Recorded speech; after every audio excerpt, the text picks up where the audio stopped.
ফেসবুকে add run করতে গেলে অনেকের যে একটা ক্রুশাল কোয়েশ্চেন থাকে সেটা হচ্ছে যে আমি কি লাইফ টাইম বাজেট দিব নাকি ডেইলি বাজেট দিব, কোনটা কখন দিব, কেন দিব, সো মেনি কনফিউশনস। এবং কখনো লাইফ টাইম দিলে দেখা যাচ্ছে ভালো রেজাল্ট আসতেছে, কখনো ডেইলি বাজেট দিলে ভালো দেখা যাচ্ছে, but what to choose, when, এবং আসলে ডিফারেন্সটা কি।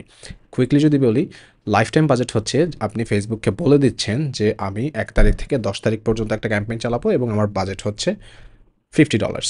সো তখন ফেসবুক যেটা করবে, এই যে 1 থেকে 10 তারিখ এর মধ্যে সে $50টা স্পেন্ড করবে। সেটা কিছুদিন বেশি হতে পারে, কম হতে পারে, but life time say $50 spend করবে। এবং এটাতে যেটা হয়, এটাতে আপনি একটা টাইম লিমিট দিয়ে দিচ্ছেন, ওই টাইমের পরে অ্যাডটা কিন্তু অটোমেটিক্যালি অফ হয়ে যাবে। অ্যান্ড ডেইলি বাজেটের ক্ষেত্রে আপনি ফেসবুককে একটা লিমিট দিয়ে দিচ্ছেন যে ডেইলি লেটসে আমি $5 স্পেন্ড করব। সেখানে কোনো এন্ড টাইম থাকে না, এটা ইনডিফিনিটলি চলতে থাকবে। এবং ফেসবুক যেটা করে সেটা হচ্ছে যে উইকলি ক্যালকুলেট করে। সো আপনি যদি $5 ডেইলি দেন, 5 × 7 = $35, সে হচ্ছে উইকলি ম্যাক্সিমাম চার্জ করবে। সো ওই ক্ষেত্রেও ডেইলি মানে কিছু দিন হয়তো বেশি স্পেন্ড হবে, কিছু কম হবে, বাট ও উইকলি $35-এর বেশি চার্জ করবে না। এটা ইনডিফিনিটলি চলতে থাকে, আপনার অ্যাড স্টপ হয়ে যাবে না। এখন কখন কোনটা ইউজ করবেন?